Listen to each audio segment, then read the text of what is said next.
The newest interior design trend for 2026, for kitchens specifically, is having two of them. This is the newest trend that I've seen forecasted, but also coming to fruition for a lot of my clients. So we're gonna dissect the age-old question that you are asking me is, Phoenix, is it worth it? And do I need a second kitchen? Because we're gonna break down why and why don't they work today. A scullery is going to be your basic approach. It is literally a room adjacent to the kitchen itself. It's used for prep work, it's used for cleaning, it's kind of the overflow of a lot of your items that you have, especially if you have a large house. Once again, rich people problems. I know sculleries sometimes also work as kind of like a cleaning space as well. And depending on how it's used, it also sometimes has your washer dryer, your ironing board, drying racks, everything all in as a multi-purpose room just off of the kitchen. So a scullery is actually translated, which is quite interesting, to servant of the plates, which, like I said, is pretty obvious in terms of what is being stored there. Back in the day, you would have staff. You had a multitude of staff, and each of them was directed towards a specific operation in your home. This one was in charge of your plates. If that was the job that I had back in the day, I mean, I wouldn't complain because, you know, there's a lot worse labor out there. So a scullery was always a form of architecture that meant you were wealthy. And I'm not talking about influencer rich. I'm talking about generational wealth back in the day. You know, you had it if you had not only a team of people that helped you maintain the household, but you had a scullery because you had a show kitchen and everything happened from behind the scenes. And that's exactly what's happening today. Everyone wants to have a kitchen that feels not even lived in, which personally I am 100% for. I want to go into a house and see a beautifully styled kitchen and it looks like no one lives there. I know it's not practical, and I'm going to give you a heads up that's probably going to be my space if I have anything to do with it. I know Anthony's going to make it a mess and I'm going to go up there cleaning just to make sure it always looks pristine 99.9% of the time. Now we go into a butler's pantry, which is still quite similar to a scullery, but it's got a few minor differences. So even though this is still attached to the kitchen,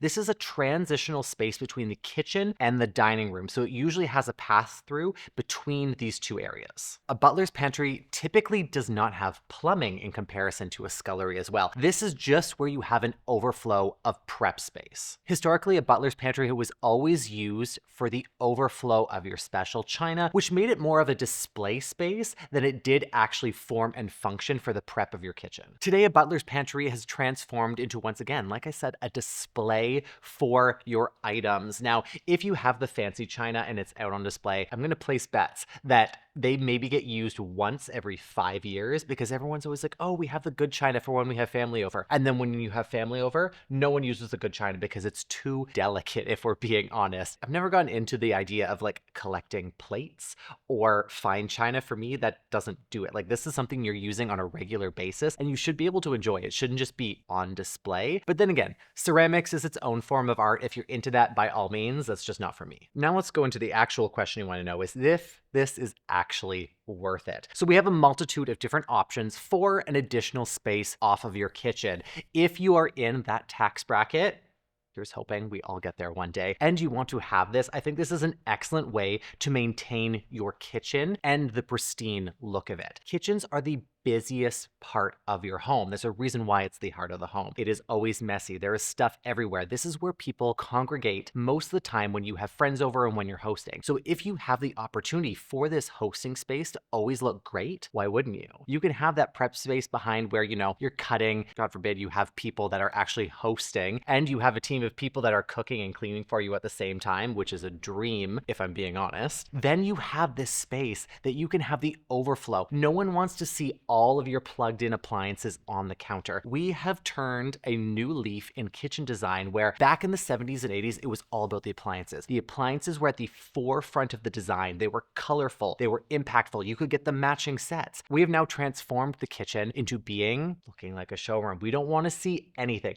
Nothing is on the counter. Everything has its place. We have coffee stations. We have butterfly pantry doors. We have appliance garages. All of these have been the newest trend to making the kitchen look great and always looking pristine. When I go into someone's space, the kitchen is such a beautiful and intimate space. And a lot of people say it has different senses of character. You get to understand how a person lives and operates in a space, especially in a kitchen. This is one of those areas where I go in and I know exactly the type of person you are. Now let's ask the real question that you really want to know the answer to: if it is actually worth it. Having two kitchens, in my opinion, is not just a trend. It has form, it has function, it also has aesthetic to it, which are the three main components that I look for when I'm designing a space. Form and function are always going to top aesthetic, but if you have that combination of all three, this, in my opinion, is always going to be a timeless aspect and also a timeless design principle to add into your home. If you're doing a renovation or a custom build and you have the square footage for this, I highly recommend. We are in a timeline now where people want to host in a space, as I mentioned before. No one really has a formal dining room that is operational. It just turns into a dumping ground of you just like putting your groceries here. This is overflow of paperwork we now need to file. Having that extra space dedicated to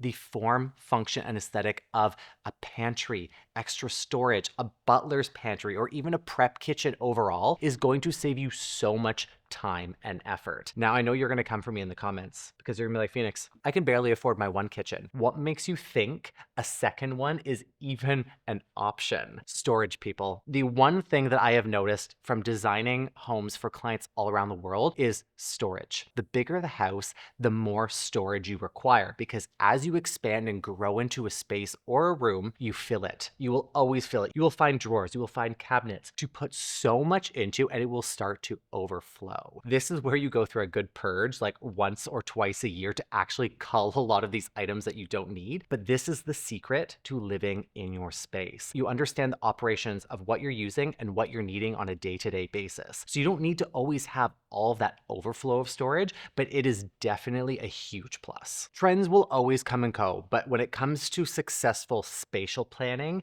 and organization for your kitchen, this is always going to be a timeless aspect. As much as I dislike the word timeless, but there's certain elements that make a space timeless overall. And if you can have more cabinet space, in my opinion, hide everything away. That is the easiest way to do it. One of the key considerations that I always add in when we're doing a second kitchen is the amount of storage you need and what kind of appliances that you use. Some people have a stand mixer. Some people have those giant air fryers. Some people have multiple toasters. It really comes down to what you need and want in the space and what you're going to be storing in it. An exercise I always like to do with my clients is once I've completed all of the plans for the kitchen as well as the elevations, I go through it with them and I ask, where are you going to put everything? What is your day-to-day operations? Do you like having a peg system in a drawer where you have all your dishes? Or do you like your glasses above in upper cabinets? Do you not want to have any upper cabinets? This is a really good test to understand how you live and work in a space, to see if a second kitchen is even worth it, to actually organize your life. If you enjoyed learning about sculleries and butler kitchens and this incredible trend of having two kitchens in your house, I highly recommend checking out my recent video of the interior design predictions of 2026. Now, if you made it through this entire video, you better be subscribed to my channel because I see it. I see you're watching. We have a new video every Sunday and I have so many tips and tricks on my Instagram and TikTok, so make sure you're following me on there at Mr. Phoenix Gray. And if you're ever second guessing yourself, just ask, what would Design Daddy do?